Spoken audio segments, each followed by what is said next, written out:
ক্ষমতা থাকলে হাতে অস্ত্র তুলে নিতাম। নেতারা তো 2 নম্বরই করে, সরকার তো 2 নম্বরই করে আমরা জানতাম, কিন্তু সুপ্রিম কোর্টের বিচারপতিরাও যে এইভাবে ওরাও যে এত আশাহত করে, ওরাও যে সিস্টেমেটিক বা ওরাও যে দুর্নীতি করে সেটা আমরা জানতাম না। এর বারবার বঞ্চনা বঞ্চনা বঞ্চনা, আরও কত বঞ্চনা বঞ্চনা, আমরা নিচে নেমে গেছি। আমাদের আর কিছু করার নেই।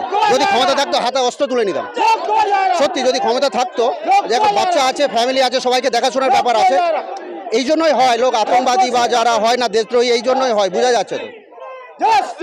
ক্ষমতা থাকলে হাতে অস্ত্র তুলে নিতাম। যোগ্য শিক্ষক কর্মীদের তাদের স্বপদে স্ববেতনে তাদের চাকরি পুনরায় বহাল করতে হবে, এই দাবিতে আজকে করুণাময়ী বাস স্ট্যান্ড থেকে একেবারে বিকাশ ভবন পর্যন্ত তারা বিক্ষোভ মিছিল করছেন এবং এই মিছিল শেষে তারা বিকাশ ভবনের শিক্ষা দপ্তরে তারা কিন্তু ডেপুটেশন দেবেন। এবং এখান থেকে তারা বারবার অভিযোগ করছেন যে মুখ্যমন্ত্রী মমতা বন্দ্যোপাধ্যায় সুপ্রিম কোর্টের সব আদেশ মানছেন না, সরকারের যেটা সুবিধা লাগছে সেই আদেশগুলো মানছে, আর যেটা সরকারের ক্ষেত্রে অসুবিধা সেই আদেশগুলো মানছে না। তারা বারবার বলছেন আমরা কোনো অপরাধ না করেই আজকে আমরা শাস্তি পাচ্ছি, অথচ যারা অপরাধী তাদের শাস্তির ব্যাপারে সরকার কোনো ব্যবস্থা করছে না, বরং আমরা আজকে বিনা দোষে চাকরি হারা করছি, বেতন পাচ্ছি না, এই অভিযোগ করে রীতিমতো তারা এখান থেকে মিছিল করে তারা প্রতিবাদ জানাচ্ছেন। তারা কি বলছেন, তাদের কি বক্তব্য শোনাবো আপনাদের। যোগ্য শিক্ষাকর্মীদের সম্বন্ধে সরকারের কোনো সুস্পষ্ট বার্তা নেই, বরং তারা যোগ্য শিক্ষাকর্মীদেরকে পুরোটাই গুলিয়ে দেওয়ার চিন্তাভাবনা করছেন। আমরা জানি যারা অপরাধ করে তাদের শাস্তি হয়, বিনা অপরাধে কোনো এজেন্সি থেকে সিবিআই থেকে শুরু করে এজেন্সি থেকে শুরু করে শিক্ষা দপ্তর থেকে শুরু করে কারোর কোনো অ্যালিগেশন আমাদের নেই।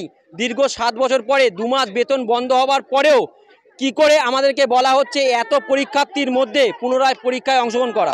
আমরা জানি অপরাধীরা শাস্তি পায়, কিন্তু বিনা অপরাধে আমরা কেন পরীক্ষায় অংশগ্রহণ করবো? যোগ্যরা কেন পরীক্ষায় অংশগ্রহণ করবে? তাই আমরা কোনোভাবেই পরীক্ষায় অংশগ্রহণ করবো না। যারা অপরাধ করেছে তাদেরকে অপরাধের দায়ভার নিয়ে আমাদেরকে যোগ্যতার ভিত্তিতেই যেরকমভাবে আমরা পরীক্ষা দিয়ে এসেছিলাম সেই যোগ্যতার নিরিখেই আমাদেরকে আমাদের স্কুলে পুনর্বহালের ব্যবস্থা করতে হবে এবং তারা আইনানুগ ব্যবস্থা তাদেরকে নিতে হয়। মুখ্যমন্ত্রী বলছেন তো এটা তো সম্পূর্ণ কোর্টের নির্দেশ, কোর্টের নির্দেশ মেনেই তো আপনাদের আবার দেখুন, সুপ্রিম কোর্ট হচ্ছে সর্বোচ্চ ন্যায়ালয়, তার রায় বা ভার্ডিক্ট সকলে মানতে বাধ্য। তাহলে সুপ্রিম কোর্টের রায় বা ভার্ডিক্টকে মিস ইন্টারপ্রিট করা চলবে না। প্রথমত তার যদি ভার্ডিক্টকে মানতে হয় তাহলে পুঙ্খানুপুঙ্খ ওয়ার্ড টু ওয়ার্ড মানতে হবে। আপনি কিছু জায়গায় আপনার সুবিধার্থে সেটাকে মানবেন আর কিছু জায়গায় মানবেন না, সেটা তো হতে পারে না। আপনি 45 নম্বর পয়েন্টে যেখানে বলা হচ্ছে যে যারা সিবিআই দ্বারা আইডেন্টিফাইড এবং এসএসসি দ্বারা চিহ্নিত তাদেরকে বেতন ফেরত দেওয়ার কথা, তাহলে সেই বেতন ফেরত দিতে হয় তাহলে তাদের লিস্টটা প্রকাশ করতে হবে, যোগ্যদের লিস্ট প্রকাশ করতে হবে পরীক্ষা পদ্ধতির জন্য। তাহলে সেই লিস্টটা দিলেই তো আমরা অনেকটা পরবর্তী আইনি পদক্ষেপে এগিয়ে যাব। সেই লিস্টটা প্রয়োগ করা হবে না, কিন্তু আপনার যে জায়গাগুলো মনে হচ্ছে আপনার সেই জায়গাগুলো আপনি নেবেন, সেটা তো হতে পারে না। কোর্টের রায়কে মিস ইন্টারপ্রিট করা চলবে না। কোর্টের রায় যদি মানতে হয় সম্পূর্ণভাবে মানতে হবে। যেখানে বলা হলো টাকা ফেরতের গল্প, সেখানে আপনারা বলে দিলেন যে 2016 সালে নন টিচিং স্টাফ সকলকে ভাতা দেওয়া হবে। কেন? যোগ্যরা তো অনুসরণ করে এই ভাতার কথাটা বলেছিল, লাইভলিহুডের কথা বলেছিল, কারণ তাদের ক্ষেত্রে 7 বছর পরে যোগ্যতা নিরিখে চাকরি পাওয়ার পরেও 2 মাস বেতন বন্ধ। সেক্ষেত্রে আপনারা শুধুমাত্র ভাতাটা তাদের জন্য কেন করলেন না? এই নোটিফিকেশনটাকে কেন কালিমালিপ্ত করলেন? কেন সেইটাকে নিয়ে হাইকোর্টে চ্যালেঞ্জ হলো? হাইকোর্টে আজকে তারা ভাতা পাবে কি পাবে না সেটাও সুস্পষ্ট নয়। সেই বিষয়টা কেন করা হলো না? এখন আপনারা কি চাইছেন? এখন আমরা যেটা চাইছি সেটা হচ্ছে যোগ্য নন টিচিং স্টাফদের সম্বন্ধে সুস্পষ্ট বার্তা সরকারের তরফ থেকে। সুজয় সর্দার, যোগ্য গ্রুপ সি ক্যান্ডিডেট।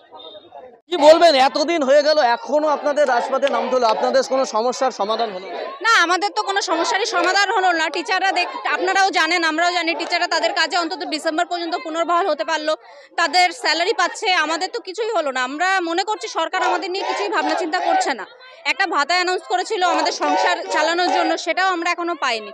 এবং ভাতাটাকেও এমনভাবে নোটিফিকেশনটা বের করলো সেই টাকাটাও যাতে আমরা না পেতে পারি, সেখানেও কোথাও বলা নেই যে যোগ্যরাই শুধু ভাতাটা পাবে। এটা যদি বলা থাকতো তাহলে হয়তো সেটা নিয়ে কেস হতো না, কিন্তু সেখানে যেহেতু কোনো কিছুই বলা নেই সেটা নিয়েও কেস হয়ে সেই ভাতাটাও আটকে গেল।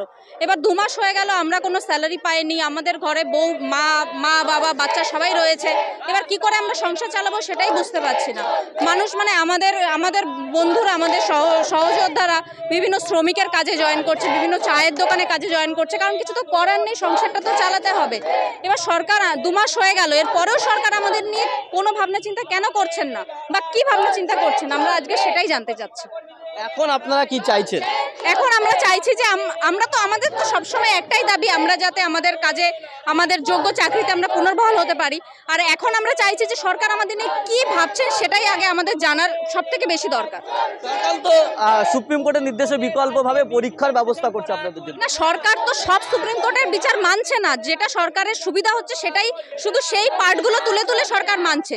যেমন পরীক্ষাটা হলে সরকারের সুবিধা হবে বলে সেটা মানলো, কিন্তু যে যারা মানে অযোগ্য, যারা টেন্টেড, তাদের যে 12% সুদের হারে টাকাটা ফেরত দেওয়ার কথা বলা হলো সেটা তো সরকার মানছে না। তাহলে সরকার তো শুধুমাত্র নিজেদের সুবিধাটাই দেখছে, আমাদের কথা তো কখনোই ভাবছে না। মৌমিতা বিশ্বাস। কিছু বলার নেই। আমরা নেতারা তো 2 নম্বরই করে, সরকার তো 2 নম্বরই করে আমরা জানতাম, কিন্তু সুপ্রিম কোর্টের বিচারপতিরাও যে এইভাবে ওরাও যে এত আশাহত করে, ওরাও যে সিস্টেমেটিক বা ওরাও যে দুর্নীতি করে সেটা আমরা জানতাম না। এরা আমরা চেষ্টা করছি, কি হবে আমরা জানি না। আমরা যতক্ষণ থাকবো, যতক্ষণ পারবো ততক্ষণ চেষ্টা করে যাব। আমরা এখন বুঝতে পারি যে মানুষ কেন রাজদ্রোহী হয়, কেন দেশদ্রোহী হয়, এই জন্যই হয়।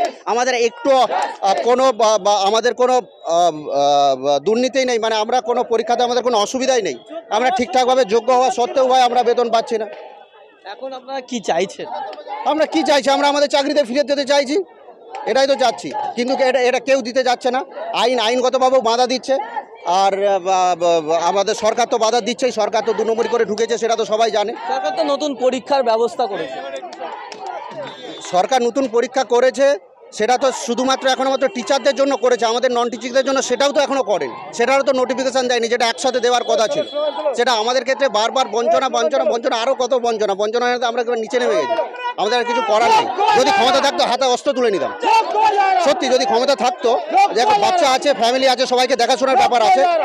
এই জন্যই হয় লোক আতঙ্কবাদী বা যারা হয় না দেশদ্রোহী, এই জন্যই হয়, বোঝা যাচ্ছে তো। ক্ষমতা থাকলে হাতে অস্ত্র তুলে নিতাম।